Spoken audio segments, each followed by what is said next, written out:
Ok, bonjour mes amis du monde, bonjour ceux qui nous regardez d'ici et d'ailleurs, vous avez reconnu le visage, c'est le premier article.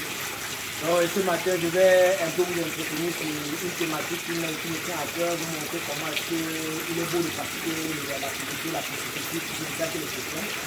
Et je dis ce matin, on va parler un peu de comment faire face au cannibalisme, comment faire face au cannibalisme. Parce que vous savez, les civils sont d'abord déjà des sujets omnivores, ils ont tendance à manger un peu de tout. Et cannibale à la limite, donc il faut se manger entre eux. Donc maintenant, est-ce que le cannibalisme chez les civils est un actif ou pas? Et comment on fait face à ça? Donc après, c'est ces deux problématiques, nous allons essayer de résoudre ensemble ce matin. Bon là maintenant, ce matin, nous allons commencer à calculer le vidange. Comme vous pouvez constater, ce n'est que normal, ce n'est que logique que vous faites ça. Parce qu'après la vidange, vous savez si les sujets sont mangés. Donc on a pu collecter les cas de poissons qui sont mangés dans la nuit. Et ça, c'est les sujets qui sont mangés dans la nuit. Vous voyez, quand c'est comme ça, vraiment, ça diminue le cheptel. C'est vrai qu'il y a les cas maintenant de mort naturelle. Effectivement, ça peut arriver. La bagarre, ça peut arriver, mais comme nous-mêmes, il dit pareil comme ça, il n'a pas été attaqué, il est mort tout seul. Ça veut dire qu'il y a eu un problème au niveau de l'eau. Il faut aussi noter tout ça. Donc, pour revenir à l'autre sujet, comment je face au cannibalisme? Il y a deux aspects principaux. Deux aspects qu'il faut noter.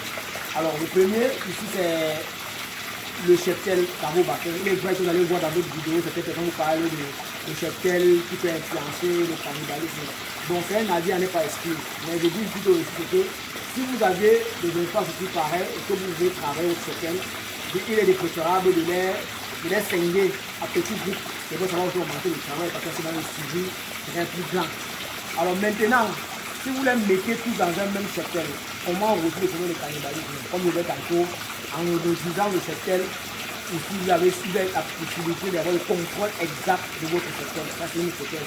Maintenant, la seconde hypothèse qui est plus liée au suivi alimentaire, c'est de savoir respecter votre protocole d'alimentation.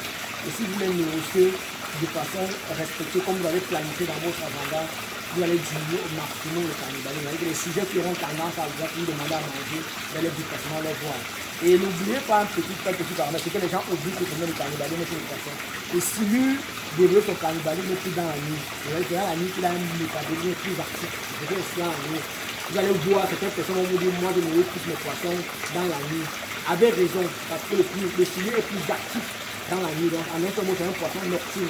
Donc ce qu'on fait en journée, aller dans la nourriture, c'est parce qu'on est en train de les réadapter, adapter le métabolisme. Donc du coup, parce que si vous avez la possibilité de suivre vos individus, de les nourrir pleinement dans la nuit, vous avez aussi la possibilité de réduire au maximum le cannibalisme. Alors, le cannibalisme aussi peut se jouer à tous les aspects, il y a les bagarres. Les individus qui se développent plus que les autres, naturels, on sait tout à l'heure, qui ont tendance à bagarrer sur les autres, et après quand il y a les blessures, les gens s'intéressent qu'à la blessure, c'est un peu le sujet. Donc ça peut arriver des sujets qui sont faibles et qui décèdent, et quand il n'y a pas à manger, il les mange. Donc ne pensez pas que l'attaque peut être directe à ce niveau-là. Donc, quand vous constatez que votre cheptel, vous avez un bassin de 3 mètres cubes, comme ce que nous avons ici par exemple, à l'intérieur, nous avons mis presque 2000 individus qui sont en train de grandir, de nourriture en 3 semaines. Comme je vous l'ai montré tout à l'heure, il y a combien de cannibales. C'est tout simplement parce que nous avons laissé un temps très grand, la nuit, sans les nourrir. Et par conséquent, vous devez vous adapter à mieux faire de votre activité, à mieux les suivre. En fait, le secret est mieux les suivre de façon rationnelle avec la distribution de l'aliments. Respectez votre aliments et de grâce de nourrir particulièrement la nuit pour diminuer le cannibalisme. Merci.